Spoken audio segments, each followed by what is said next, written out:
게 4대 천왕. 왜 거기서 그 이름이 또 여기 나와야 하는 예, 거죠? 양지열 변호사. 예, 안녕하세요. 양지열입니다. 예, 이 그 상암과 여의도를 메뚜기 뛰듯이 이쪽 저쪽 TV만 틀면 나오시는 분이야. 자, 그리고 여론조사계의 하마 박시영 씨. 네, 반갑습니다. 윈지코리아 컨설팅의 박시영입니다. 왜 이렇게 점잖아요? 목소리가 변하잖아요. 왜 하마예요? 별명이? 모든 그 정보를 다 흡수한다 그래서 하마예요? 아니, 뭐 덩치가 큰 것도 있고요. 예, 알겠습니다. 박시영 윈지코리아 컨설팅 대표님. 분은 생략하고 얘기했어요.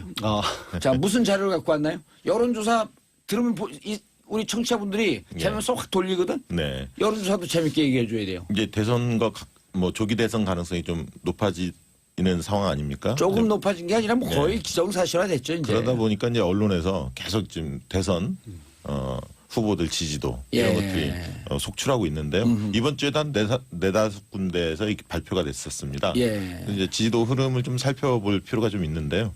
일단 그 문재인 전 대표의 독주 체제가 조금 지속되고 있죠. 그래서 30에서 35% 정도 달리고 있고요.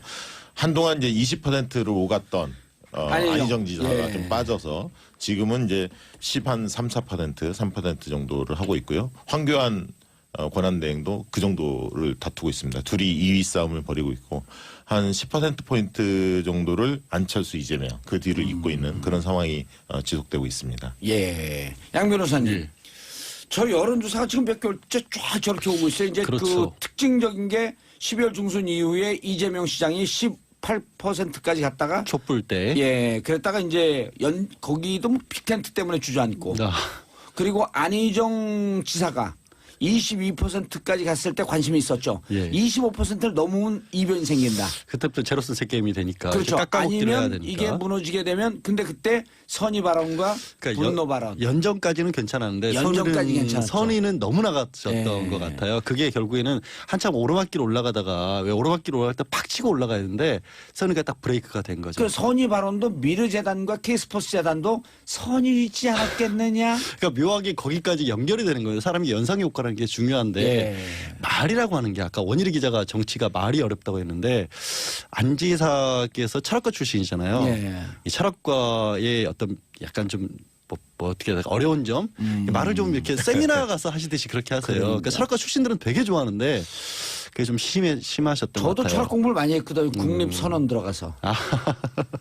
거기 저는 대학원이라고 부르는 줄 알았는데 국립선언이라는 공식 명칭이 우리들 사이에 빵제비들 사이에 공식 명칭이 국립선언. 이제 진짜 중요한 건 그런 것 같아요. 문재인 전 대표가 굉장히 오랜 기간 동안 지속적으로 나오니까 이 부분에 있어서는 변동이 거의 없을 것이다라는 예측들이 다 많잖아요.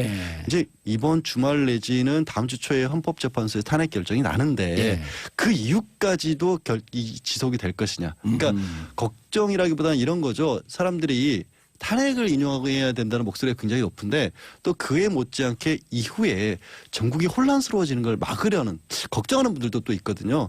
그 이후에도 과연 이 추세가 지속될지가 관심사죠.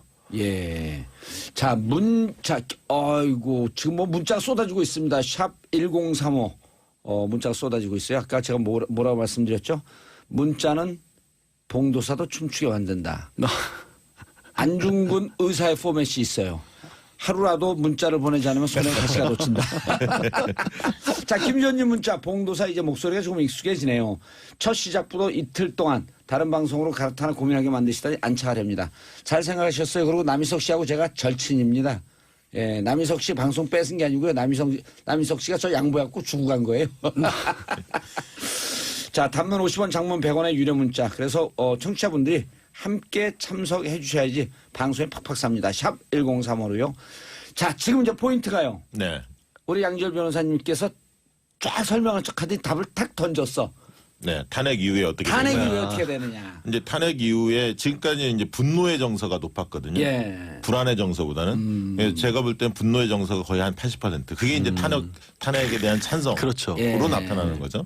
근데 이제 탄핵이 통과가 되면 이제 불안의 정서가 좀 높아질 거다. 이렇게 지금 언론들이나 보수층에서 기대를 하고 있죠. 전국 상황에 대한 불안. 그다음에 국론이 분열돼서 대립되고 혹시 불상사가 생기진 않을까. 네, 그러면서 이제 통합의 요구가 높아질 거다. 한쪽에서는 그렇게 전망하고 있고요. 예. 다른 한쪽에서는 탄핵 이후에 오히려 적폐청산, 이 개혁과 변화에 대한 요구가 더 급증할 수도 있다. 이렇게 좀 상반된 시각이 있습니다. 어느 쪽으로 할 거라고 그거 찍어 이제 상반된 씨가 다 얘기하려면 대부분 사람은 다 얘기할 줄 알아요. 그거. 저는 후자 쪽이 더 커질 거라고 봅니다. 변화에 대한 요구가 더 커질 거다. 왜 그러냐면 지금 조사를 여러 가지를 해보면 보수 대통령보다는 진보 대통령 원하는 그 여론 수치가 60%를 넘어서고 있습니다. 보수 대통령을 원한다는 사람들은 20% 정도밖에 나오지 않습니다. 나머지 한 20%는 무응답인데요. 그래서 이제 진보 대통령을 원한다는 얘기는 변화 개혁을 요구한다는 얘기거든요. 그렇죠. 그래서 그런 요구가 더 커질 수 있다. 특히 만약에 탄핵이 통과된다면 그것을 반대하는 그 탄핵 반대 세력이 한 15% 정도 되지 않습니까? 그분들이 조금 올라갔어요. 한 18%까지 18%까지 올라갔죠. 그분들이 만약에 격렬하게 항의를 하면 그게 과연 보수층 전반을 대변할 수 있느냐. 오히려 고립될 수도 있다. 그래서 탄핵을 찬성했던 70에서 80% 있는 국민들의 목소리가 더 커질 수도 있다. 예. 상식과 비상식의 싸움으로 갈 수도 있다. 그러면 그 상식을 요구하는 사람들의 핵심은 통합적 요구보다는 오히려 변화와 개혁에 대한 요구가 더 커질 수도 있다. 그렇게 보여집니다. 알겠습니다. 그런데 양 변호사님. 예. 탄핵이 만약 인용이 되면 그리고 지금 인용될 거라고 이제 거의 모든 정치평론가들 그렇게 보고 계시죠. 저는 그렇죠. 저는 예. 만장일치 쪽을 밀고 만장일치 있어서. 쪽. 예. 그리고 헌재 쪽에서도 만장일치로 가는 것이 헌재의 위상.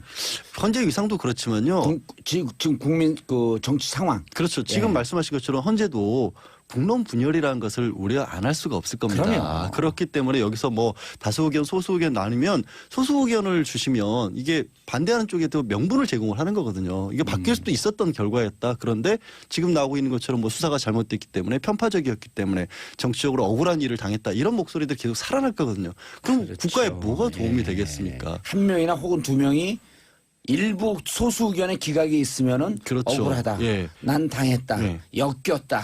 그리고 헌법재판소에서 다수 의견, 소수 의견을 내놓는 이유가 있습니다. 그러니까 상황이 바뀔 수도 있지 않습니까? 시대 흐름이라는 게 있고 예를 들어서 뭐 간통이라든가 이런 것들이 계속해서 합헌이라고 하다 위헌 나온 게 예전에는 아직은 우리가 그걸 받아들일 때가 아니었다라고 하면서 하지만 시대가 바뀌면 이게 우리가 위헌이라고 할 수 있다. 지금은 소수지만 앞으로 다수 의견이 하게 될 수도 되고 있다. 그런 상황들을 이제 헌법재판소 시대 흐름을 반영해 주는 건데 그렇네요. 지금 상황은 그런 시대 흐름을 반영할 만한 상황이 아니잖아요. 네. 이게 그렇죠. 지금 시대가 지나면 국정농단이 괜찮다. 이 시대정신 말씀을 하시니까 한 말씀 보태면 예. 지금 경제 굉장히 어려운데 아, 그럼요. 시대정신 조사를 해보면 경제 활성화, 성장과 번영보다는 부패 척결, 정의와 공정에 대한 요구가 더 정의로운 높습니다. 사회. 정경유착 그거 해서 그러니까 못하면 부패를 좀 척결하고 공정한 사회를 좀 만들어달라. 평등한 사회. 그 다음에 먹고 사는 문제로 좀 가자. 네. 그러니까 먹고 사는 문제가 제일 심각함에도 불구하고 그만큼 정의와 공정에 대한 욕구가 높아졌다는 얘기는 그 요구는 비보수적 가치거든요. 보수 세력이 중시하는 가치보다는 진보 세력이 중시하는 가치에 좀 더 가깝죠.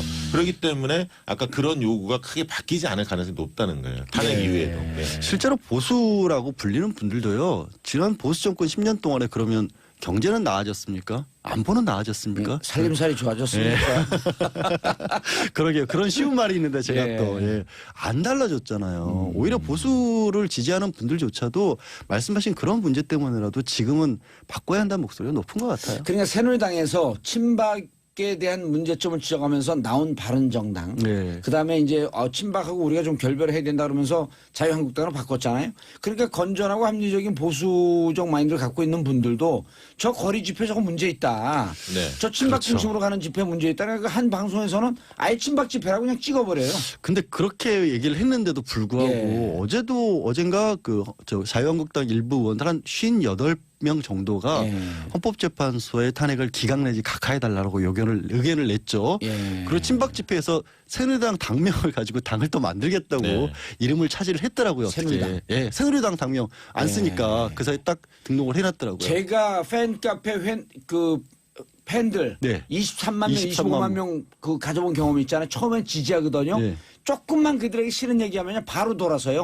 그러니까 저 친박 집회하는 분들이 다 지지하는 것 같지만 조금만 싫은 소리 하면 바로 안티가 됩니다. 근데 그런 걸 봐야 돼요. 근데 문제는요. 어쨌든 소수라도 예. 그분들의 지지는 확실하게 얻을 수 있다라고 생각하는 사람들이 또 있잖아요. 정치권에도. 그러니까요. 우리가 예, 국민 춘천의 김모 의원. 예. 국민 전체가 중요한 게 보수 세력이 아니다. 하나로 묶어내지 못하는 그런 그러니까. 상황이 지속될 수가 있습니다. 아니 이번 탄핵 대선은 이후에도. 예. 아니 이번 대선 아주 독특하잖아요. 보통 대선 앞두고 진보는 분열하고 네. 보수 진영은 하나로 뭉치는데 이번에는 거꾸로 됐어요. 진보 진영은 좀 뭉치는 경향이 보이고 보수는 분열돼서 죽을 때까지 싸우겠다는 네, 태세고. 이번 대선은 다자구도의 가능성이 좀 더 높아졌다고 볼 수 있겠죠. 예. 어떻게? 그러니까 국민의당이 어떤 선택을 하느냐에 이제 뭐 그걸 봐야 할 것 같지만 국민의당이 민주당과의 통합을 할 가능성이 그렇게 높아 보이지는 않습니다. 예. 그리고 국민의당 지지층도 그렇게 바라지 않는 것 같고요. 원치 않고. 예, 그렇다면 이제 국민의당과 바른정당이 합할 수 있느냐 이런 부분이 김종인 의원 탈당과 관련해서 이제 뭐 시나리오가 나오고는 있지만은 어쨌든 최소 3자구도, 4자구도는 갈 것 같다. 왜냐하면 황교안 등 자유한국당 후보가 낼 수밖에 없고요. 그다음에 이제 정의당 같은 경우도 후보 독자 출마를 고집을 하고 있기 때문에 나중에 봐야겠습니다만 어쨌든 다자구도 가능성이 높아졌습니다. 별로 의미는 없겠지만 김종인 의원이 탈당 선언했어요. 왜 별 의미가 없다고 그렇게 단정적으로 말씀을 하세요? 아니 이제 여론조사 결과. 예, 예. 아, 아니, 그 근데- 대선판에 큰 의미는 없을 것이다. 근데 아마도 김종인 의원은 지금 어느 당으로 말씀하신 갈까요? 지금 본인은 지금 오늘 오전까지도 말씀하시기를 내가 당으로 들어가진 않겠다라고 했죠. 제3지대? 제3지대 얘기를 하셨죠. 어허. 그리고 아마 이런 기대를 하시는 것 같아요. 어쨌든 말씀드린 것처럼 자유한국당 내지는 그 자유한국당 내부에도 또 강렬하게 뭉쳐있는 분들이 있고 친박으로 뭉쳐있는 친박으로 분들. 뭉쳐있는 네. 분들이 있고 그쪽에서는 후보를 낼 수밖에 없잖아요. 향후에 다른 어떤 정치 기반을 만들기 위해서라도. 예. 그러면 이쪽이 굉장히 극단적이라는 얘기를 하면서 반대로 문재인 전 대표 쪽도 극단적이라고 아마 김종인 대표는 생각을 하는 것 같아요. 그 패권이다. 문재인 대표에 대해서는 자신의 얘기도 제대로 들어주지 않았기 때문에 뭐 무능하다거나 이런 쪽으로 보시는 것 같고 그러면 중간지대를 자기는 찾을 수 있을 것 예. 같다. 근데 아주 가능성이 없어 보이지 않는 게 사실 안철수 대표도 그런 거 생각하고 있는 거잖아요. 어떻게 아니 보면. 박지원 대표도 박지원 친박 대표도 친문을 제외한 중간지대에 그렇죠. 뭉치자라는 얘기를 했는데 그리고 안지영 지사가 사실은 이제 꺾였지만 예. 한때 20%를 넘을 수 있었던 것도 어느 정도 그런 목소리도 있는 건 맞거든요. 그렇죠. 이제 그런 부분에 과연 얼마만큼이나 김종인 변수가 작용을 하느냐가 이제 향후의 탄핵 이후에 어쨌든 큰 변수는 전 될 수 있을 것 같아요. 큰 변수는 될 수 있을 것 같다라고 하게 되면 다른 방송하고 똑같은 얘기예요. 된다 안 된다를 얘기해 주셔야죠. 제가 아, 우리가 저도 영혼 여기 없는 말씀 안 된다 분명히 도사 그랬죠. 저는 제 그냥 주관으로는 예. 안 될 것 같습니다. 그럼요. 그런 얘기를 듣고 싶어 하는 거예요. 뭐 저도 비슷한 시각인데요. 예. 일단 김종인 전 대표에 대한 호감도가 높지 않습니다. 국민 조사를 해보면요. 호감도가 높지 않고 두 번째는 이제 그 새 결집을 해보겠다는 건데 제3지대에 나가서 예. 국민의당의 주요 기반이 호남에서 바른정당과 합치는 걸 탐탁치 않게 생각하고 있고요. 국민의당 지지자들이. 지지자들이 예. 호남 중심으로. 그다음에 이제 안철수 의원 같은 경우에도 고립될 소지도 있습니다. 그렇게 해처모여 할 때. 그래서 안철수 지지라는 게 핵심이 새정치 좀 새로운 면을 기대한 건데 이 구시대 인물들하고 같이 하는 거에 대해서 과연 안철수 지지층이 동의하겠느냐라는 그런 측면들을 여러 가지 고려했을 때 파괴력은 크지 않을 거다. 그렇게 보고 있습니다. 자, 그럼 김종인 대표는 결국 제3지대 자유한국당으로 가진 않을 것이다. 네, 그렇죠. 예. 그러면 본인이 바른정당도 가지 않고 예. 제3지대 다시 헤쳐모여 하는 텐트를 치는데 텐트 주인이 되고 싶어하는 생각이다. 그렇죠. 본인 대선 출마하고 싶은 마음에 예. 탈당한 겁니다. 예. 그러면 바른정당, 국민의당, 김종인 다 묶어갖고 여기서 경선 한번 하자 이런 제안할 수 있을까요? 그렇죠. 그런데 이제 바른정당의 유승민 의원의 경우에는 자유한국당과 합체한다 보수가 예. 국민의당과 합치는 걸 반대하고 있거든요. 아까 안철수 같은 경우도 안철수 의원의 경우에도 국민의당에서 그렇게 합치는 걸 탐탁지 않게 생각할 수도 있거든요. 그래서 각 내부의 속사정을 들여다보면 그게 쉽지 않습니다. 이합집산이. 예. 예. 앞으로 이 여론의 흐름 이제 그 탄핵이 딱 나면 아까도 이제 말씀하신 대로 탄핵이 나고 난 다음에 문재인 대세론이 더 탄력을 받을 것이다라는 쪽으로 이제 박시영 부대표는 얘기했는데 어떻게 보세요? 저는 문재인 전 대표가 지금까지 보여줬던 행보가 그거를 이미 계산을 한 것 같아요.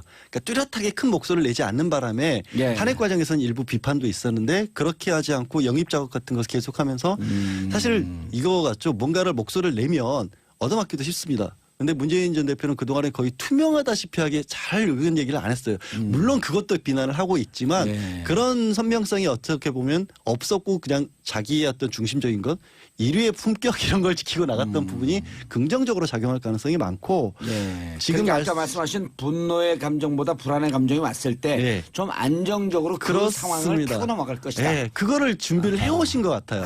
그렇기 때문에 영입 작업도 굉장히 여러 가지로 했었고 준비를 안 했는데 오늘 이 방송을 듣고 준비하지 않을까요?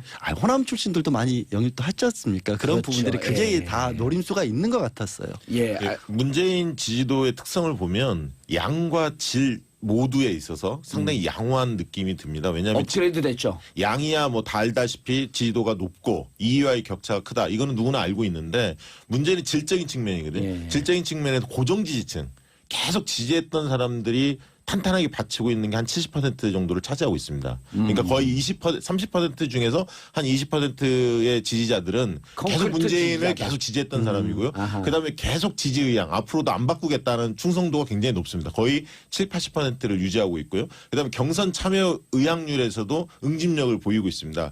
문재인, 이재명, 안희정 이 지지자 순으로 응집도가 조사 결과 나오고 있거든요. 문재인, 이재명, 안희정 순으로. 예, 지지층에서의 경선 참여 의향도는 그렇게 나오고 있습니다. 때문에 문재인 지지도가 양적인 측면 못지않게 질적인 측면에 상당히 견고하다 이렇게 보여집니다. 예. 마지막으로 예.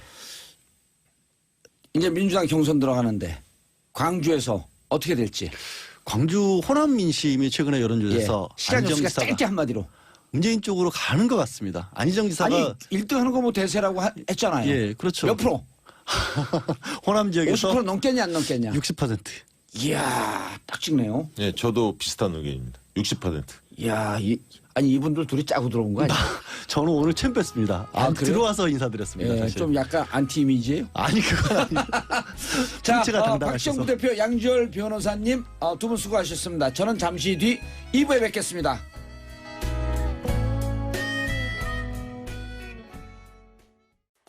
SBS 라디오가 직접 제작한 팟캐스트 고릴라팟. 문화로 알아보는 연애 지침서 불법과외, 생생하게 살아있는 민초들의 이야기 떡국열차, 책도 읽어주고 여행도 보내주는 고품격 팟캐스트 체키라웃. 재미팟팟 고릴라팟, 고릴라 앱에서 만나보세요.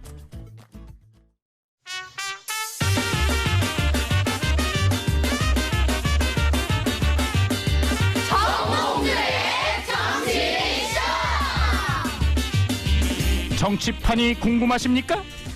정치의 모든 것 103.5MHz 러브 FM 정봉주의 정치쇼.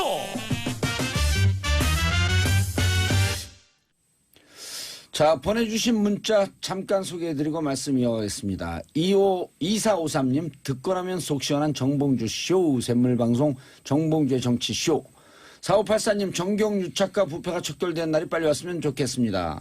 7502님, 대구에서 듣고 있어요. 다른 방송 음악 프로에서 옮겨왔는데 지루하지 않고 재밌네요. 이렇게 이민 오시는 분들 우리 환영합니다. 단문 50원, 장문 100원, 샵 1035로 계속해서 문자 보내주시기 바라겠습니다.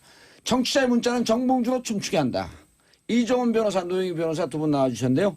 이정훈 변호사님, 네. 이번 박영수 특검에서 박영수 특검의 오른팔, 복심 중에 복심.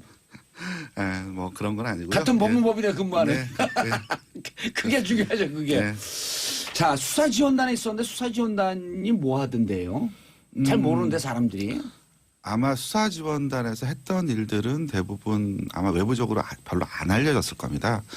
그러니까 예를 들면 이제 윤석열 팀장님이 전체 검사, 파견 검사들 총지휘하면서 그 검찰들 예. 수사를 이끌었듯이 보수, 대장. 네, 그렇습니다. 이제 어방용 단장이라고 계세요. 그분을 중심으로 한 수사지원단이 예, 이 수사를 지원하는 여러 가지 업무들을 했습니다. 그분은 이름도 별로 안 드러났네요. 네. 지난번에 특검 발표하실 때 네. 뒤에 서 계셔서 인사 나눴죠, 사실은. 그 특검 보들 네 분하고 같이 서 계셨어요. 야, 이게 이렇게 숨은 그림자처럼 이렇게 천정 속에 숨어 있고 벽 속에 숨어 있고 그림자 속에 숨어 있고 그런 분들이네. 네, 너무 그 집에서 정말 모든 살림을 도맡아 해주시는 그런 분하고 같은 역할이시죠. 예, 이런 예를 들으면 옳지 않겠지만 숨어서 이 비선실세? 저격을 하는 닌자. 네. 그러니까 실제 수사와 모든 살림을 다 책임졌던 예, 그렇습니다. 예. 수사지원단이 있었기에 특검이 빚을 낼 수가 있었다. 그렇습니다. 이야, 괜히 좀 튀어 보이려고 살짝 깔때기 들이대시는 건 아니죠? 아, 그런 건 아니고요. 예. 실제 이제 특검 처음에 사무실 입지 선정하는 문제, 예. 이제 건물 그때 건물 구하기 굉장히 어려웠거든요. 이제 대규모 이 인원을 수용할 수 있는 사무실. 예, 적절한 위치에 예. 있는 사무실을 구한다든가 이런 부처부터 시작해서 그다음에 또 하나는 이제 그게 있어요. 이 특검 내부에서는 별도로 정보 그 메신저 시스템을 별도로 갖추고 있었습니다. 예. 그러니까 이전의 특검 같은 경우에는 이제 그게 없어가지고 예. 수사량 낭비가 굉장히 심했습니다. 무슨 말씀이냐면 이제 이쪽에서 예를 들면 조서를 치게 되면 그 외부망은 전부 다 끊어놓거든요. 그러니까 해킹 그 위험 인트라넷이죠. 때문에. 그렇습니다. 그 인터넷이 아니라 인트라넷. 내부망만 딱 만들어 놓죠. 내부망 만들어 이미 이제 그 검찰에는 킥스라고 하는 그런 내부망 시스템이 있습니다. 근데 이걸 이식해 올 수 있는 그 상황이 아니었어요. 예, 그렇죠. 검찰하고도 통하니까 그렇게 그렇습니다. 되면. 아하. 그리고 또 하나는 기존의 그 특검 같은 경우에는 이제 그런 인트라망이 없었기 때문에 USB를 들고 그 검사들이 뛰어다녔습니다. 예, 따라서 아날로그 냄새가 팍팍 나네. 네, 그런 상황이었기 때문에 그 수사력 낭비가 굉장히 심하다는 지적이 있었고, 그래서 저희가 특검 출발하고 이 준비하는 기간 동안 20일 동안 그런 망들을 만든다거나 아니면 저희가 여러 가지 정보들, 그러니까 예. 외부의 첩보들 같은 것들이 제보들도 많이 들어오고요. 또 아마 신문 기사나 이런 걸 통해서 의혹에 관련되는 여러 가지 기사들도 있습니다. 예. 이런 여러 가지 정보들, 그러니까 저희가 또 필요하면 직접 외부에 나가서 그 외부의 이제 제보자들 직접 예. 만나기도 하고요. 이런 거와 관련된 각종 그 정보 보고를 예. 총취합하는 내부 정보 총합 시스템이 따로 있었고요. 또 그것은 이제 수사지원단이 거의 그런 실무를 다 했다 이런 말씀이시죠. 그렇습니다. 예. 그런데 이번에 그 특검하는 중에 해킹 시도도 있었다고요? 아, 예, 그렇습니다. 예. 누가 있을까? 모르겠습니다. 그건 잘 모르겠으나 어쨌거나 외부적으로 해킹하려고 하는 시도가 있었고. 그럴 때 어떻게 대응을 했어요? 아, 근데 사이버 수사단에다가 신고했나요? 아니요. 그러니까 이제 거기까지는 저희가 신경 쓸 여력이 없었고, 예. 분명했던 건 뭐냐면 저희가 그 내부 방화벽을 아주 철저히 쳐놨기 때문에 외부에서 뭔가 접속하는 시도가 있다면, 예. 우리 망으로 접속하려고 하는 시도가 있다면 사전에 바로 차단을 했습니다. 아하. 노영희 변호사님, 네네. 저기에 접촉하려고 그러니까 북한 측 소행일까요? 아닐 것 같아요. 북한은 아닐 것 같고 예. 제가 보기에는 보이지 않는 비선 실세 쪽에서 하지 않았을까 에스모 생각합니다. 그룹 아니었을까 하는 생각도 좀 들고. 매우 위험한 발언을 막 하시네요. 에스모 그룹이요. 예. 순실 그룹. 순실 그룹. 순실 그룹. 예. 예, 그런데 수사할 때 지금 이렇게 편히 얘기를 하시지만 네네. 70일 동안 금주령 내렸고 네. 술도 못 마셨고 어제 다른 방송에서 살짝 진짜 안 드셨어요. 그러니까 그 눈을 딱 이렇게 깔면서 마치 죄스러운 표정으로 집에 가서 한 잔 마신 듯한.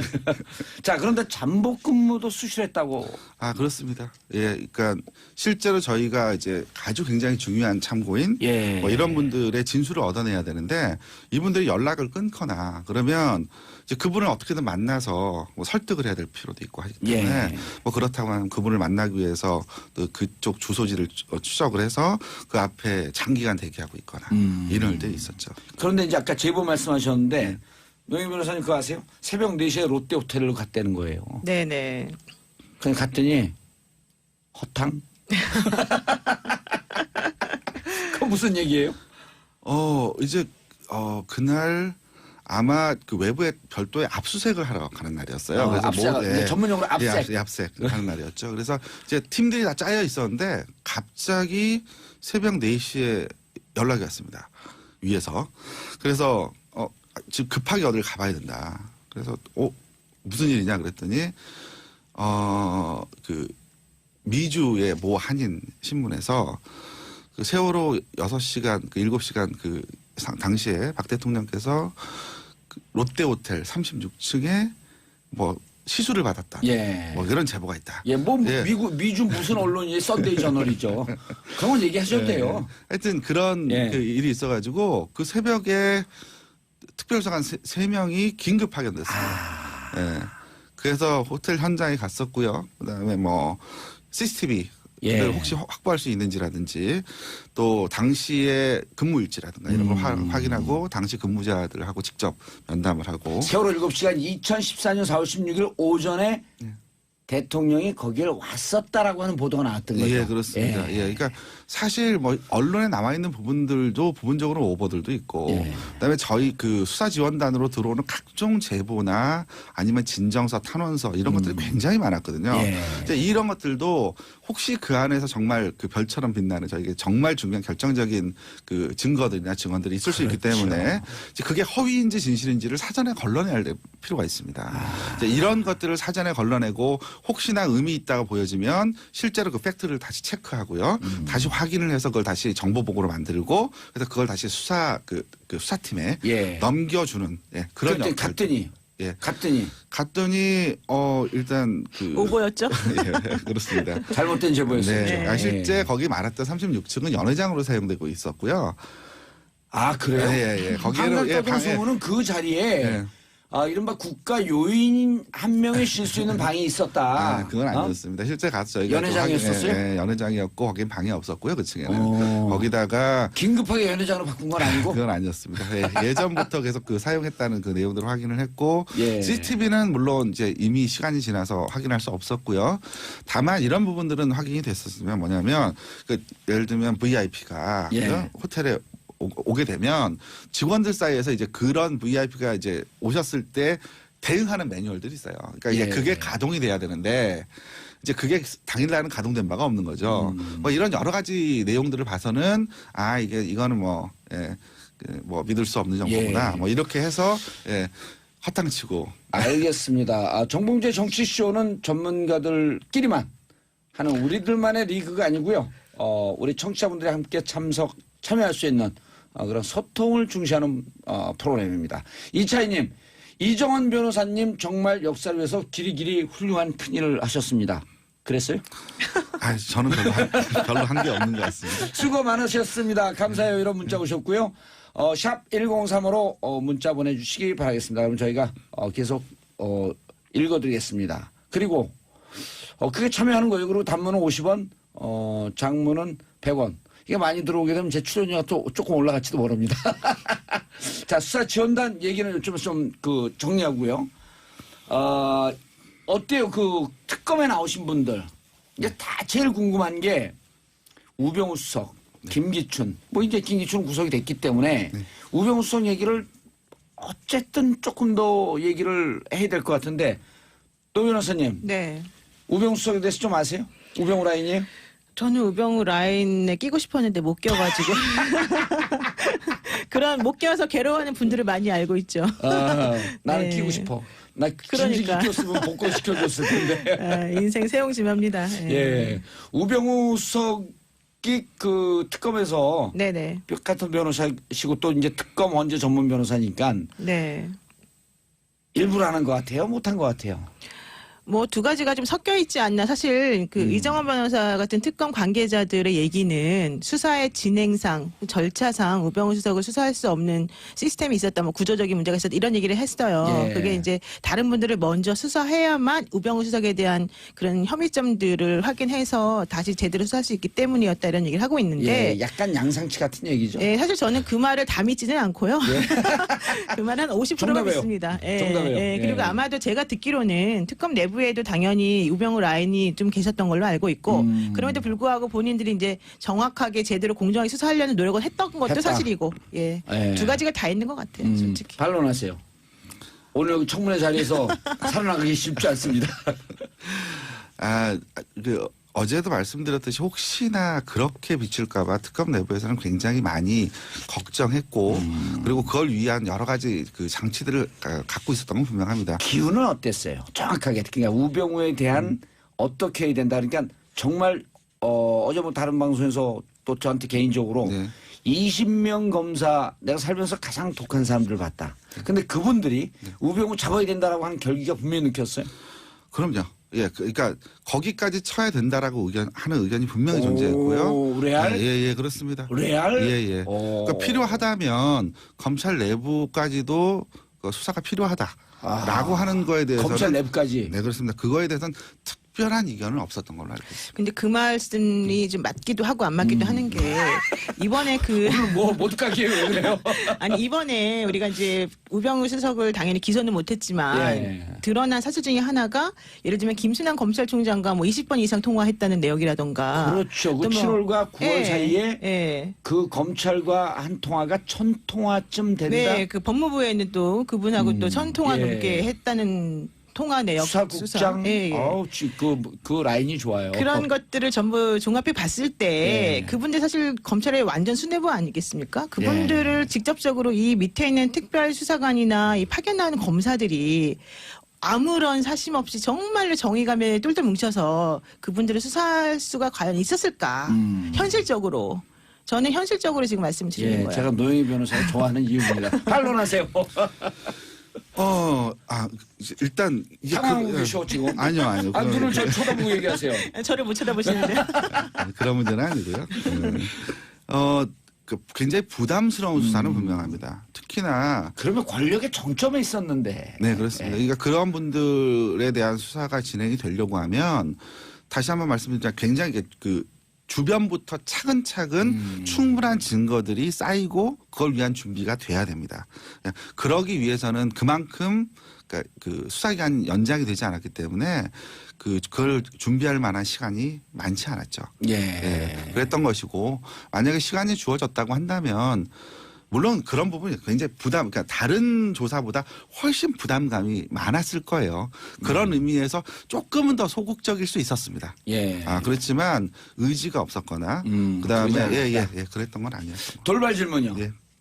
최순실 자진 입국했어요. 네네. 근데 그때 특별수사본부가 있었는데 공항에 가서 체포하지도 않았고 네. 핸드폰 압수수색하지도 않았고 그것에 대해서 특수수사본부를 한번 좀 조사해봐야 되겠다 이런 생각 안 했어요?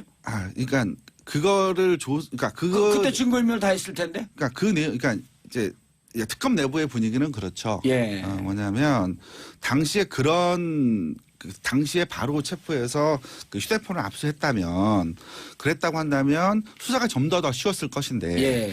왜 그렇게 하지 않았지? 하는 거에 대한 의문은 분명히 있었고요. 에이, 그건 검찰이 아니죠. 예. 알았지. 그건 숫자수에서 하는 얘기죠. 그리고 그다음에 결국은 그와 관련해서 가장 그 의심의 고리가 있는 분이 예. 전 우병우 전 수석으로 지목이 되지 않습니까? 예. 그러면 결국 이제 우병우 수석에 대한 조사가 이루어져야 되는데 예. 이제 뭐 예를 들면 우병우 수석을 불러서 뭐 그런 일이 있었습니까라고 하면 당연히 부인하겠죠. 예. 그러면 그 부인을 깰 만큼의 다른 증언이나 다른 증거들을 저희가 확보한 상태여야 그 다음으로 저희가 진행할 수 있었다는 거죠. 근데 저희가 그런 내용을 진행할 만큼의 증거는 그 당시에 확보하고 있지 못했다. 확보하고 있지 못했다. 네. 노 변호사님. 네. 우병우 수석을 조사하라고 특별수사본부 네, 우병우 네. 친구 윤갑근 대구 고검장을 임명했어요? 네네. 누가? 김수남 총장이. 네, 그랬죠. 이거 짜고 치는 고스톱 아니에요? 뭐 사실 근데 그 당시에 우병우 수석이 19기였기 때문에 예. 검찰 내부에서 또 19기 이상 되는 분이 좀 맡아줘야 되는 거 아닌가라는 얘기가 있었기 때문에 예. 사실 그분 말고 다른 분들 같은 경우는 좀 기수도 낮고 또 여러 가지로 수사하는데 좀 부적절하다는 의견도 있었어요. 예. 그래서 사실은 좀 팀장을 찾기가 어려웠을 수도 있을 것 같아요. 예. 예. 아니 근데 제가 이제 왜 여쭙냐 하면 그때 우병우 소환 안 했잖아요. 네, 윤갑근. 그렇죠. 그다음에 수사의 초동 단계 ABC라고 하는 네네. 핸드폰 압수 안 했잖아요. 네네. 그다음에 핸드폰 이 전화 조회도 안 했잖아요. 그렇죠. 통신 내역 조회는 안 했고 통신 내역 조회 안 했고. 소환 조사는 했는데 팔짱 끼고 있었고 뭐 이런 예, 상황이었죠. 통신 그 내역까지 조회했으면은 2016년 6월서부터 8월까지 약 1000통 가까운 통화를 검찰 수뇌부하고 했다? 그때 찾을 수 있었던 거 아니에요? 저희는 그렇게 보고 있는데 예. 이제 그 당시에 검찰 특수본에서는 뭐라고 얘기를 하고 있느냐면 우병우 전 수석에 대한 개인사를 수사 중이었기 때문에 통신 내역을 확인할 필요성은 없었다 이런 식으로 좀 말씀을 하셨죠. 에이, 그거는 막걸리죠 말이 아니라. 자, 저렇게 상황이 뻔하고 우리처럼 민간인들 잘 모르는 분들도 윤곽근 봐주기 수사한 거 아니야? 윤곽근 왜 소환 안 하셨어요? 오늘 곤란하시겠습니다. 아니, 아니, 제 검사 같죠, 제가. 그러니까. 자세도 딱 지금 삐딱하게 앉아있어. 상당히 건방져, 제가. 현직 검찰을 저희가 충분히 준비가 되지 않은 상태에서 함부로 불러서 조사하기는 아무래도 부담스럽고 그럴 수가 없죠. 그리고 또 실제 만약에 그것이 팩트가 아니라면 그분이 검찰에 한번 와서 특검에 와서 조사를 받고 카메라 그 프레시 세대를 받을 텐데 그것이 또 개인의 명예에 누가 될 수 있습니다. 그러니까 그러니까 조사를 안 하려고 했던 부분이 아니고 이제 차분히 그 내용과 관련되는 증거가 밝혀진다고 한다면 사실 누구라도 조사를 해야 되는 입장이었죠. 알겠습니다. 1405님 특검 수사 뒷이야기 뛰는 심장 부여잡으면서 너무 재밌게 듣고 있습니다. 8456님 박영수 특검 자택 시위로 박 특검 부인이 쓰러졌다는 기사를 봤는데 이정원 변호사님 대체 경찰은 왜 저렇게 손 놓고 있는 걸까요? 질문하세요. 답변하세요. 오늘은 질문들이 참 어렵네요. 네. 이와 관련해 가지고 특검 내부에서도 특히나 잠깐만 일단 쓰러지신 건 맞아요? 그거부터 확인해 주셔야죠. 이게 건강이 좀 안 좋으신 건 맞습니다. 건강 안 좋으신데. 건강이 안 좋으신데 이 막 와갖고 이 쇠파이프가 하고 그러니까 또 충격받거든요. 그렇죠. 저희 동네거든요, 사실은 그 동네가. 저는 지나가면서 봤습니다. 그 시위하시는 것도 봤고, 그 계속해서 살벌하게 하죠. 예, 너무 무섭게 하시더라고요. 근데 이제 집회 시위 자유가 있는 거니까 그럼 보장은 해야 되겠지만 그 선은 좀 지켜서 하는 게 맞지 않나 생각합니다. 아니 예를 들었고요. 제가 박 대통령 삼성동 집 앞에 가고 제 지지 세력 한 20명 끌고 갔고 제가 그렇게 봐요. 전 그 자리에서 구속이에요. 그럼 불법 행동이니까 하지 마세요. 아니요 신고를 하고 네네. 그 자리에서 구속이거든요. 근데 이거 검찰도 그렇고 경찰도 그렇고 편파적인 거 아니냐 이거죠. 좀 소극적으로 하는데 네? 그 이유도 하나 있긴 해요. 또 좀 불상사가 일어나면 안 되니까. 그 집 앞에 그 방망이를 야구 방망이를 들고 한 시위 약간 좀 너무했다 싶어가지고 특검 내부에서 그거에 대해서 고소나 고발해야 되는 것이 아니냐라는 의견이 있었습니다. 특히 특검법 특검이 이렇게 못하게요? 특검법 20조에 보면은 이제 그런 부분이 있어요. 특검의 수사를 방해할 목적으로 위계 위력으로 특검 수사를 방해하려고 한 자에 대해서는 5년 이하의 징역을 차도록 하는 별도의 처벌 규정이 있습니다. 그래서 혹시 이걸로 저희가 이거는 저희가 특검의 수사 대상 자체는 아니기 때문에 저희가 직접 수사할 수 있는 문제는 아니고 결국 일반 검찰에 이 부분에 대해서 고소 고발을 해야 되는 것이 아니냐라고 하는 의견이 있었습니다. 특검님께서 그렇게까지 하는 건 좀 부담스럽다라고 해가지고 그 고발 조치는 안 한 걸로 알고 있고요. 다만 그 집 앞에 이제 아마 그 3월 28일까지인가요? 계속해서 집회 시위 집회 신고가 돼 있다고 합니다. 3월 28일까지. 네. 그래서 그래서 이제 그거 집회를 못 하도록 해달라는 가처분 신청은 했죠. 그거는 특검님 개인이 좀 약간 피곤하다 이걸 떠나서 주변 이웃들한테 너무 죄송하다고. 너무 죄송하죠. 제가 방송만 안 하고 있으면 제 미골수 보내갖고 같이 맞불집 해놓는 건데 또 그럴 수도 없고. 그런데 이제 특검이 이 수사 내용이 반틈의 성공, 반쪽의 성공을 남겨놓고 검찰로 넘어갔어요. 검찰이 이랬으면 좋겠다. 이 정도는 좀 했으면 좋겠다. 막 지금 호들갑을 떨어요. 31명 구속했다, 뭐 했다 그러면서. 근데 저는 검찰에서 잘할 거라고 봅니다. 지금 이제 특검하고 어쨌거나 검찰이 잘할 거로 본다. 채널 돌리는 소리 막 들려요. 특검하고 비교가 안 될 수가 없을 거거든요. 그러니까 특검이 지금까지 해왔던 그 짧은 기간 내에 했던 성과라든가 이런 부분들을 보고 과연 반드시 그와 계속해서 비교될 수밖에 없습니다. 그리고 검찰이 제대로 하지 않으면 또다시 특검법이 발의될 수밖에 없을 것이고요. 그다음에 검찰이 가장 두려워한 부분 중에 하나가 공직자 비리수사처 같은 공수처 만들어지는 거. 여기에 절대 반대하고 있는데 이제 그런 것들을 막아내는 논리 자체가 공색해지게 되는 것이죠. 잘해야 된다. 잘할 거다. 9675님이 또 이런 질문해 주셨어요. 이 변호사님 답변해 주세요. 특검 내에도 친박으로 분류되는 분은 안 계셨는지 궁금합니다. 박 씨가 없었나요? 이 부분은 분명히 있었습니다. 일단 박시성을 갖고 있는 분 먼저. 물론 박영수 계셨죠. 특검님 박씨 아닙니까? 눈앞에서 놓쳤네. 그 친박 아니시죠? 박영수 특검님이요. 일단 사실은 정치적인 부분에 대해서는 이거는 정치적인 부분, 특히 뭐 그러니까 성향이 보수적인가 사실 이런 문제는 예. 특검의 입장에서는 중요한 문제가 아닙니다. 이게 특검은 사실을 확인해서 잘못한 사람을 기소하겠다 예. 하는 것, 그 진상을 확인하는 것이 특검의 역할이고요. 다만 이제 특별수사관들 인선 과정에서 그런 부분들은 있었습니다. 예. 이제 다른 데서 조금 지나치게 좀 한쪽에 치우친 예. 그런 발언을 하였다거나 그런 정치색을 갖고 계신 분들은 인선 과정에서 일체 배제를 했습니다. 예. 그래서 중립적인 팩트 네. 중심으로 예. 추적을 했다. 네. 예. 자부심이 있어요? 네, 전 자부심을 갖고 있습니다. 예. 눈에 이렇게 자부심이 뚝뚝 떨어져요. 자, 특검에서 특별수사관으로 활동하신 이정원 변호사님, 그리고 이정원 변호사님을 옆에서 열심히 도와드리고 계신 선배 노영희 변호사님, 오늘 두 분 말씀 감사드립니다. 정봉주의 정치쇼 오늘은 여기까지입니다. 내일은 더욱더 쫀득쫀득한 얘기, 쫄깃쫄깃한 얘기를 갖고 정치를 싫어하는 여러분들의 인식을 사정없이 박살내기 위해서 다시 찾아뵙겠습니다. 유권자 한 분 한 분의 관심이 세상을 바꾸게 합니다. 저는 70억 분의 1의 사나이 정봉주, 내일 다시 찾아뵙겠습니다. 감사합니다. 인 변수가 작용을 하느냐가 이제 향후에 탄핵 이후에 어쨌든 큰 변수는 전 될 수 있을 것 같아요. 큰 변수는 될 수 있을 것 같다라고 하게 되면 다른 방송하고 똑같은 얘기예요. 된다 안 된다를 얘기해 주셔야죠.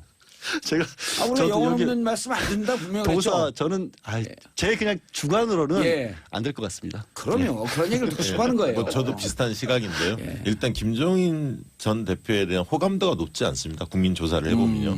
호감도가 높지 않고, 두 번째는 이제 새 결집을 해보겠다는 건데 제3지대에 나가서 예. 국민의당의 주요 기반이 호남에서 바른정당과 합치는 걸 탐탁치 않게 생각하고 있고요. 국민의당 지지자들이 예. 호남 중심으로. 그다음에 이제 안철수 의원 같은 경우에도 고립될 소지도 있습니다. 그렇게 해쳐모여 할 때. 그래서 안철수 지지라는 게 핵심이 새정치 좀 새로운 면을 기대한 건데, 이 구시대 인물들하고 같이 하는 거에 대해서 과연 안철수 지지층이 동의하겠느냐라는 그런 측면들을 여러 가지 고려했을 때 파괴력은 크지 않을 거다, 그렇게 보고 있습니다. 자, 그럼 김종인 대표는 결국 제3지대 자유한국당으로 가진 않을 것이다. 네, 그렇죠. 예. 그러면 본인이 바른정당도 가지 않고 예. 제3지대 다시 해쳐모여 하는 텐트를 치는데 텐트 주인이 되고 싶어하는 생각이다. 그렇죠. 본인 대선 출마하고 싶은 마음에 예. 탈당한 겁니다. 예. 그러면 바른정당, 국민의당, 김종인 다 묶어갖고 여기서 경선 한번 하자, 이런 제안할 수 있을까요? 그렇죠. 그런데 이제 바른정당의 유승민 의원의 경우에는 자유한국당과 합쳐야 한다, 보수가. 예. 국민의당과 합치는 걸 반대하고 있거든요. 아까 안철수 같은 경우도, 안철수 의원의 경우에도 국민의당에서 그렇게 합치는 걸 탐탁지 않게 생각할 수도 있거든요. 그래서 각 내부의 속사정을 들여다보면 그게 쉽지 않습니다. 이합집산이. 예. 예. 앞으로 이 여론의 흐름, 이제 탄핵이 딱 나면, 아까도 이제 말씀하신 대로 탄핵이 나고 난 다음에 문재인 대세론이 더 탄력을 받을 것이다라는 쪽으로 이제 박시영 부대표는 얘기했는데, 어떻게 보세요? 저는 문재인 전 대표가 지금까지 보여줬던 행보가 그거를 이미 계산을 한 것 같아요. 그러니까 뚜렷하게 큰 목소리를 내지 않는 바람에 예. 탄핵 과정에서는 일부 비판도 있었는데, 그렇게 하지 않고 영입 작업 같은 것을 계속하면서 사실 이거 같죠. 뭔가를 목소리를 내면 얻어맞기도 쉽습니다. 근데 문재인 전 대표는 그동안에 거의 투명하다시피 하게 잘 의견 얘기를 안 했어요. 물론 그것도 비난을 하고 있지만 네. 그런 선명성이 어떻게 보면 없었고, 그냥 자기의 어떤 중심적인 것, 인류의 품격 이런 걸 지키고 나갔던 부분이 긍정적으로 작용할 가능성이 많고, 예. 지금 그러니까 아까 말씀하신 분노의 감정보다 불안의 감정이 왔을 때 좀 안정적으로 그 상황을 타고 넘어갈 것이다. 네, 그거를 준비를 해오신 것 같아요. 그렇기 때문에 영입 작업도 굉장히 여러 가지로 했었고, 준비를 안 했는데 오늘 이 방송을 듣고 준비하지 않을까요?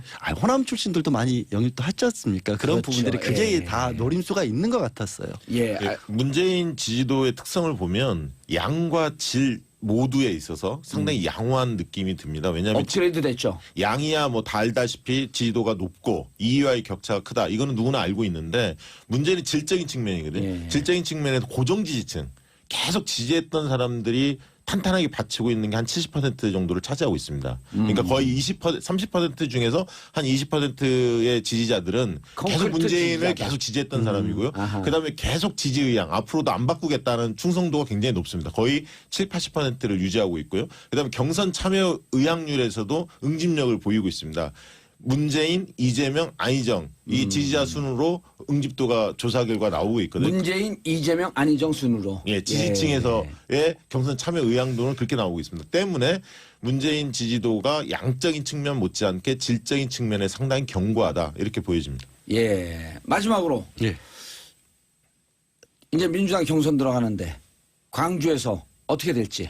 광주 호남 민심이 최근에 여론조사에서 시간이 없어요. 그리고 남희석 씨하고 제가 절친입니다. 예, 남희석 씨 방송 뺏은 게 아니고요. 남희석 씨가 저 양보해갖고 주고 간 거예요.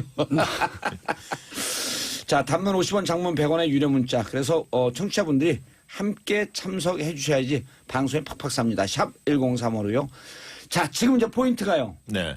우리 양지열 변호사님께서 쫙 설명을 쫙 하더니 답을 탁 던졌어. 네, 탄핵 이후에 어떻게 탄핵 되느냐. 이후에 어떻게 되느냐. 이제 탄핵 이후에 지금까지 이제 분노의 정서가 높았거든요. 예. 불안의 정서보다는 예, 제가 볼 땐 분노의 정서가 거의 한 80%. 그게 이제 탄핵에 대한 찬성으로 그렇죠. 예. 나타나는 거죠. 근데 이제 탄핵이 통과가 되면 이제 불안의 정서가 좀 높아질 거다. 이렇게 지금 언론들이나 보수층에서 기대를 하고 있죠. 전국 상황에 대한 불안. 그다음에 네. 국론이 분열돼서 대립되고 혹시 불상사가 생기진 않을까. 네, 그러면서 이제 통합의 요구가 높아질 거다. 한쪽에서는 그렇게 전망하고 있고요. 예. 다른 한쪽에서는 탄핵 이후에 오히려 적폐청산, 이 개혁과 변화에 대한 요구가 더 급증할 수도 있다. 이렇게 좀 상반된 시각이 있습니다. 어느 쪽으로 갈 거라고 그거 찍어야지. 상반대 씨가 다 얘기하려면 대부분 사람은 다 얘기할 줄 알아요. 그거. 저는 후자 쪽이 더 커질 거라고 봅니다. 아, 변화에 대한 요구가 더 커질 거다. 왜 적폐청산. 그러냐면 지금 조사를 여러 가지를 해보면 보수 대통령보다는 진보 대통령 원하는 그 여론 수치가 60%를 넘어서고 있습니다. 보수 대통령을 원한다는 사람들은 20% 정도밖에 나오지 않습니다. 나머지 한 20%는 무응답인데요.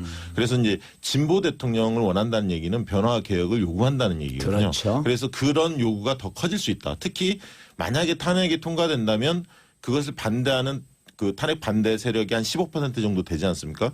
그분들이 조금 올라갔어요. 한 18%까지 18%까지 올라갔죠. 그분들이 만약에 격렬하게 항의를 하면 그게 과연 보수층 전반을 대변할 수 있느냐. 오히려 고립될 수도 있다. 그래서 탄핵을 찬성했던 70에서 80% 있는 국민들의 목소리가 더 커질 수도 있다. 예. 상식과 비상식의 싸움으로 갈 수도 있다. 그러면 그 상식을 요구하는 사람들의 핵심은 통합적 요구보다는 오히려 변화와 개혁에 대한 요구가 더 커질 수도 있다. 그렇게 보여집니다. 알겠습니다. 그런데 양 변호사님. 예. 탄핵이 만약에 인용이 되면 그리고 지금 인용될 거라고 이제 거의 모든 정치평론가들 그렇게 보고 계시죠. 저는 그렇죠. 저는 예. 만장일치 쪽을 밀고 만장일치 있어서. 쪽. 예. 그리고 헌재 쪽에서도 만장일치로 가는 것이 헌재의 위상.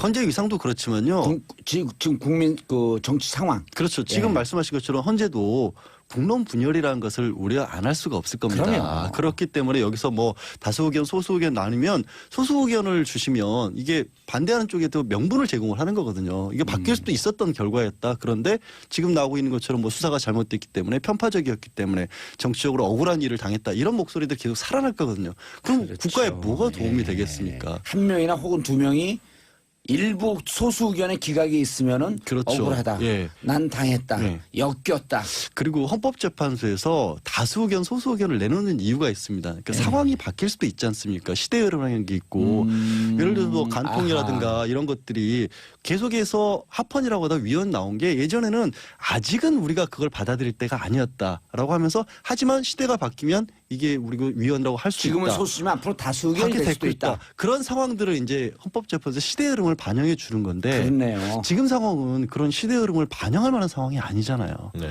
이게 그렇죠. 지금 시대가 지나면 국정농단이 괜찮다. 이 시대정신 말씀을 하시니까 한 말씀 보태면 예. 지금 경제 굉장히 어려운데 아, 그럼요. 시대정신 조사를 해보면 경제 활성화, 성장과 번영보다는 부패 척결, 정의와 공정에 대한 요구가 더 정의로운 높습니다. 사회. 정경유착 그거 예. 해서 그러니까 못하면 부패를 좀 척결하고 공정한 사회를 좀 만들어달라. 평등한 사회. 그 다음에 먹고 사는 문제로 좀 가자. 네. 그러니까 먹고 사는 문제가 제일 심각함에도 불구하고 그만큼 정의와 공정에 대한 욕구가 높아졌다는 얘기는 그 요구는 비보수적 그러니까 짧게 한마디로. 문재인 쪽으로 가는 것 같습니다. 안희정 지사가 아니 1등 하는 거 뭐 대세라고 했잖아요. 예, 그렇죠. 몇 프로? 호남 지역에서 50% 넘겠냐 안 넘겠냐? 60%. 이야, 딱 찍네요. 예, 저도 비슷한 의견입니다. 60%. 이야, 아니 이분들 둘이 짜고 들어온 거 아니야? 저는 오늘 처음 뵀습니다. 아, 그래요? 들어와서 인사드렸습니다. 예, 사실. 좀 약간 안티 이미지예요. 아니 그건 아니에요. 자, 정체가 당당하셔서. 박시영 부대표 양지열 변호사님 두 분 수고하셨습니다. 저는 잠시 뒤 2부에 뵙겠습니다.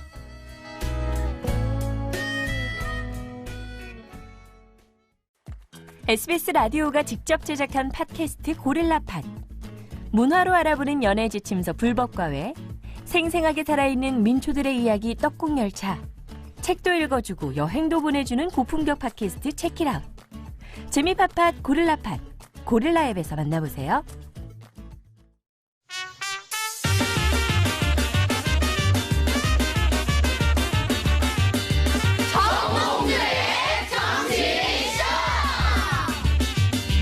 정치판이 궁금하십니까? 정치의 모든 것 103.5MHz 러브 FM 정봉주의 정치쇼.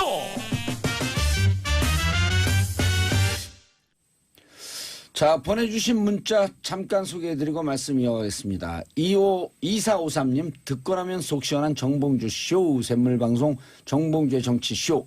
4584님, 정경유착과 부패가 척결된 날이 빨리 왔으면 좋겠습니다. 7502님, 대구에서 듣고 있어요. 다른 방송 음악 프로에서 옮겨왔는데 지루하지 않고 재밌네요. 이렇게 이민 오시는 분들 우리 환영합니다. 단문 50원, 장문 100원, 샵 1035로 계속해서 문자 보내주시기 바라겠습니다. 청취자의 문자는 정봉주로 춤추게 한다. 이정훈 변호사, 노영희 변호사 두 분 나와주셨는데요. 이정훈 변호사님, 네. 이번 박영수 특검에서 박영수 특검의 오른팔, 복심 중에 복심. 뭐 그런 건 아니고요. 같은 법무법인에 근무하는. 네. 네. 그게 중요하죠, 그게. 네. 자, 수사지원단에 있었는데 수사지원단이 뭐 하던데요? 잘 모르는데 사람들이. 아마 수사지원단에서 했던 일들은 대부분 아마 외부적으로 별로 안 알려졌을 겁니다. 그러니까 예를 들면 이제 윤석열 팀장님이 전체 검사, 파견 검사들을 총지휘하면서 그 검찰들 예. 수사를 이끌었듯이 보스, 대장. 네, 그렇습니다. 이제 어방용 단장이라고 계세요. 그분을 예. 중심으로 한 수사지원단이 아. 이 수사를 지원하는 여러 가지 업무들을 했습니다. 그분은 이름도 별로 안 드러났네요. 네. 지난번에 특검 발표하실 때 네. 뒤에 서 계셔서 인사 나눴죠, 사실은. 그 특검 보들 네 분하고 같이 서 계세요. 야, 이게 이렇게 숨은 그림자처럼 이렇게 천정 속에 숨어 있고 벽 속에 숨어 있고 그림자 속에 숨어 있고 그런 분들이네. 네, 너무 그 집에서 정말 모든 살림을 도맡아 해주시는 그런 분하고 같은 역할이시죠. 예, 이런 예를 들으면 옳지 않겠지만 숨어서 이 비선실세? 저격을 하는 닌자. 네. 그러니까 실제 수사와 모든 살림을 다 책임졌던 예, 그렇습니다. 예. 수사지원단이 있었기에 특검이 빚을 낼 수가 있었다. 그렇습니다. 이야, 괜히 좀 튀어 보이려고 살짝 깔때기 들이대시는 건 아니죠? 그런 건 아니고요. 예. 실제 이제 특검 처음에 사무실 입지 선정하는 문제, 예. 이제 건물 그때 건물 구하기 굉장히 어려웠거든요. 이제 대규모 이 인원을 수용할 수 있는 사무실. 네, 적절한 위치에 예. 있는 사무실을 구한다든가 이런 부채부터 시작해서 그다음에 또 하나는 이제 그게 있어요. 이 특검 내부에서는 별도로 그 정보 그 메신저 시스템을 별도로 갖추고 있었습니다. 예. 그러니까 이전의 특검 같은 경우에는 이제 그게 없어가지고 예. 수사량 낭비가 굉장히 심했습니다. 무슨 말씀이냐면 게 4대 천왕.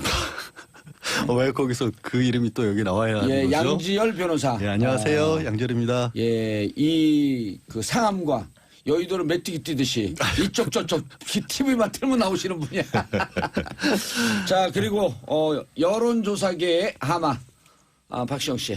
네, 반갑습니다. 윈지코리아 컨설팅의 박시영입니다. 왜 이렇게 점잖아요? 목소리가 변한가요? 왜 하마예요? 별명이? 모든 그 정보를 다 흡수한다 그래서 하마야? 아니, 뭐 덩치가 큰 것도 있고요. 예, 알겠습니다. 박시영 윈지코리아 컨설팅 대표님. 분은 생략하고 얘기했어요. 자, 무슨 자료를 갖고 왔나요? 여론조사 들으면 우리 청취자분들이 재미면 쏙 돌리거든? 네. 여론조사도 재밌게 얘기해 줘야 돼요. 이제 대선과 조기 대선 가능성이 좀 높아지는 상황 아닙니까? 조금 이제 높아진 게 아니라 뭐 거의 기정사실화 됐죠, 이제. 그러다 보니까 이제 언론에서 계속 지금 대선 후보들 지지도 이런 것들이 속출하고 있는데요. 이번 주에도 한 네다섯 군데에서 이렇게 발표가 됐었습니다. 이제 지지도 흐름을 좀 살펴볼 필요가 좀 있는데요. 일단 그 문재인 전 대표의 독주 체제가 조금 지속되고 있죠. 그래서 30에서 35% 정도 달리고 있고요.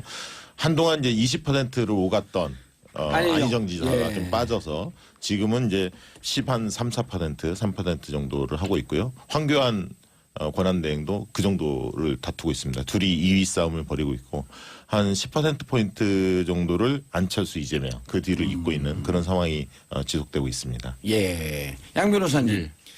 저 여론조사가 지금 몇 개월째 쫙 저렇게 오고 있어요. 이제 그렇죠. 그 특징적인 게 12월 중순 이후에 이재명 시장이 18%까지 갔다가 촛불 때. 예. 그랬다가 이제 거기도 뭐 빅텐트 때문에 주저앉고 그리고 안희정 지사가 22%까지 갔을 때 관심이 있었죠. 25%를 넘으면 이변이 생긴다. 그때부터 제로슨 새 게임이 되니까. 그렇죠. 깎아먹기를 해야 아니면 되니까. 이게 무너지게 되면 근데 그때 선의 발언과 분노 발언. 연정까지는 괜찮았는데 연정까지 괜찮았죠. 선의는 너무 나갔었던 예. 것 같아요. 그게 결국에는 한참 오르막길 올라가다가 왜 오르막길 올라갈 때 팍 치고 올라가야 되는데 선의가 딱 브레이크가 된 거죠. 그 선의 발언도 미르재단과 K스포츠 재단도 선의이지 않았겠느냐. 그러니까 묘하게 거기까지 연결이 되는 거예요. 사람이 연상 효과라는 게 중요한데 말이라고 하는 게 아까 원일이 기자가 정치가 말이 어렵다고 했는데 안 지사께서 철학과 출신이잖아요. 이 철학과의 어떤 약간 좀 뭐 어떻게 해야 될까 어려운 점 말을 좀 이렇게 세미나 가서 하시듯이 그렇게 하세요. 그러니까 철학과 출신들은 되게 좋아하는데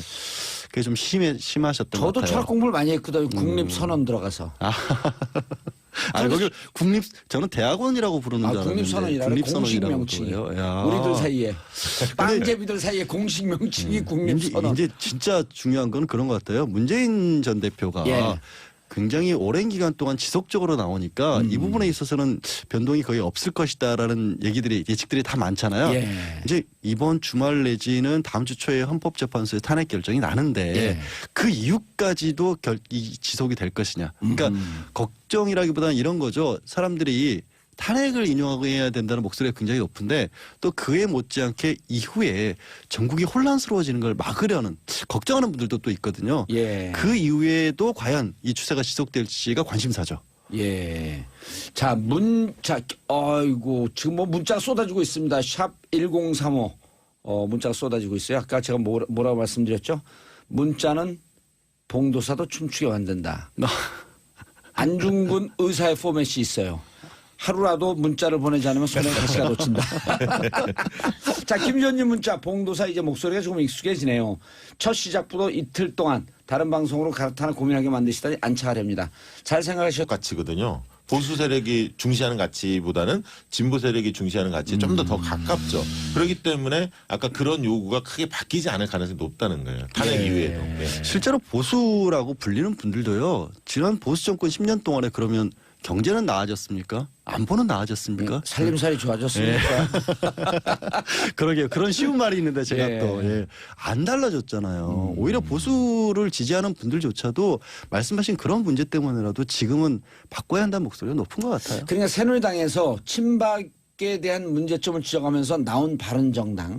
그다음에 이제 친박하고 우리가 좀 결별해야 된다 그러면서 자유한국당으로 바꿨잖아요. 그러니까 건전하고 합리적인 보수적 마인드를 갖고 있는 분들도 저 거리 집회 저거 문제 있다.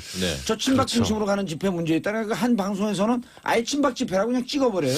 근데 그렇게 얘기를 했는데도 불구하고 어젠가 저 자유한국당 일부 의원들 한 58명 정도가 헌법재판소의 탄핵을 기각 내지 각하해달라고 의견을 냈죠. 그리고 친박 집회에서 새누리당 당명을 가지고 당을 또 만들겠다고 이름을 차지를 했더라고요. 새누리당.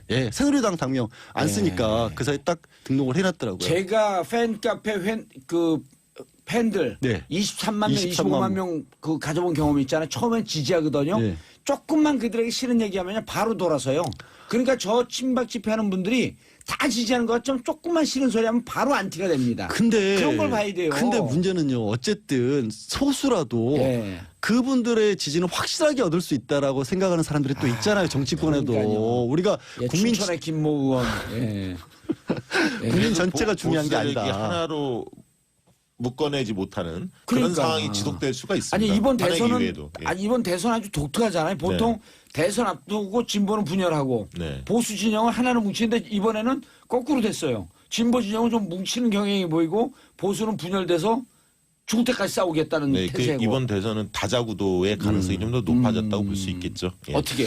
그러니까 국민의당이 어떤 선택을 하느냐에 이제 뭐 그걸 봐야 할 것 같지만 국민의당이 민주당과의 통합을 할 가능성이 그렇게 높아 보이지는 않습니다. 예. 그리고 국민의당 지지층도 그렇게 바라지 않는 것 같고요. 원치 않고. 예, 그렇다면 이제 국민의당과 바른정당이 합할 수 있느냐 이런 부분이 김종인 의원 탈당과 관련해서 이제 뭐 시나리오가 나오고는 있지만은 어쨌든 최소 3자구도, 4자구도는 갈 것 같다. 왜냐하면 황교안 등 자유한국당의 후보가 낼 수밖에 없고요. 그다음에 이제 정의당 같은 경우도 후보 독자 출마를 고집을 하고 있기 때문에 나중에 봐야겠습니다만 어쨌든 다자구도 가능성이 높아졌습니다. 별로 의미는 없겠지만 김종인 의원이 탈당 선언했어요. 왜 별 의미가 없다고 그렇게 단정적으로 말씀을 하세요? 아니 이제 여론조사 결과. 예. 아니, 근데 대선판에 큰 영향은 없을 것이다. 근데 아마도 김종인 의원은 지금 어느 당으로 말씀하신 갈까요? 지금 본인은 지금 오늘 오전까지도 말씀을 하시기를 내가 당으로 들어가진 않겠다라고 했죠. 제3지대? 제3지대 얘기를 하셨죠. 그리고 아마 이런 기대를 하시는 것 같아요. 어쨌든 말씀드린 것처럼 자유한국당 내지는 그 자유한국당 내부에도 또 강렬하게 뭉쳐있는 분들이 있고 친박으로 뭉쳐있는 친박으로 분들. 뭉쳐있는 분들이 있고 그쪽에서는 후보를 낼 수밖에 없잖아요. 향후에 다른 어떤 정치 기반을 만들기 위해서라도. 예. 그러면 이쪽이 굉장히 극단적이라는 얘기를 하면서 반대로 문재인 전 대표 쪽도 극단적이라고 아마 김종인 대표는 생각을 하는 것 같아요. 그 패권이다. 문재인 대표에 대해서는 자신의 얘기도 제대로 들어주지 않았기 때문에 뭐 무능하다거나 이런 쪽으로 보시는 것 같고 그러면 중간지대를 자기는 찾을 수 있을 것 같다. 예. 근데 아주 가능성이 없어 보이지 않는 게 사실 안철수 대표도 그런 거 생각하고 있는 거잖아요. 어떻게 아니 보면. 박지원 대표도 박지원 친박 대표도 친문을 제외한 중간지대에 그렇죠. 뭉치자라는 얘기를 했는데 그리고 안정지사가 사실은 이제 꺾였지만 예. 한때 20%를 넘을 수 있었던 것도 어느 정도 그런 목소리도 있는 건 맞거든요. 그렇죠. 이제 그런 부분에 과연 얼마만큼이나 김종